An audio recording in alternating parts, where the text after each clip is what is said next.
idem fatura demi kadi joya dima joya menela aya dima kumina ya fiye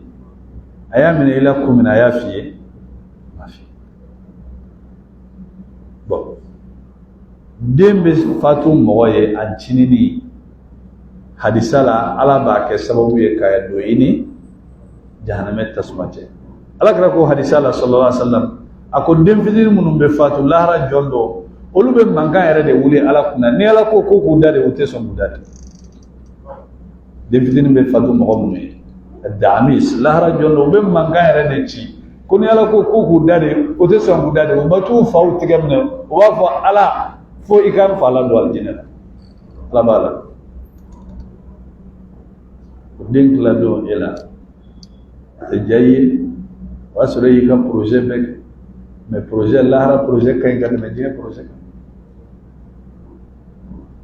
ni ala ye ko min kɛ mumini bɛ ala dɔn parce que a b'a dɔn ala tɛ kojugu kɛ mɔgɔ bɛ fɛn jugu kɛ de ni nafa b'a la o tɛ wa bon ala mana ko min latigɛ ala kira ko sallallahu alaihi wasallam ala tɛ latigɛ foyi latigɛ mumini ye f'a ka sɔrɔ ala ye min latigɛ o de ka fisa ka tɛmɛ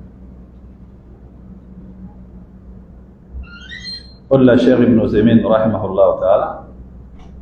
a ko mɔgɔ y'ale baro ɲɔgɔnya ale kun dalen do maa min na a ko cɛ dɔ kun bɛ yen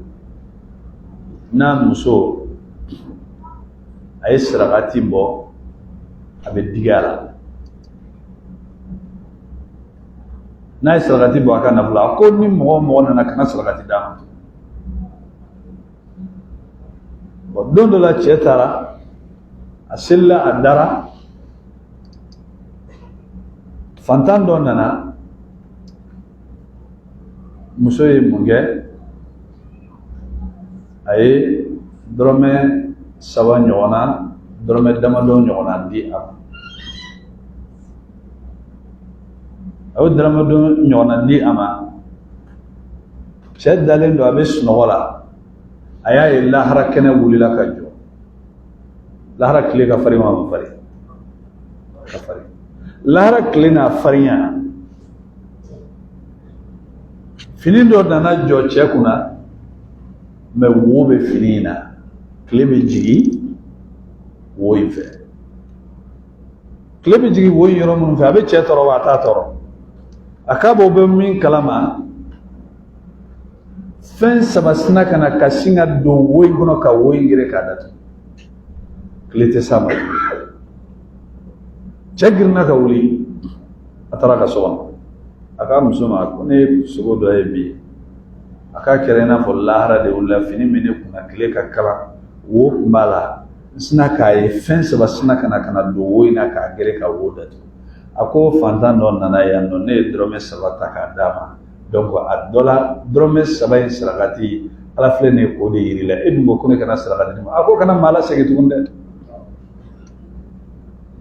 a ko kana maa lasegin tugun ni mɔgɔ nana dɔrɔn sarakati d'a ma ala kira ko hadisa la sallallahu alaihi wasallam a ko al-mu'minu fi dhilli sadaqatihi yawmal qiyamah mu'minin bɛ a ka sarakati suma de kɔrɔ lahara mu'minin b'a ka sarakati suma de kɔrɔ lahara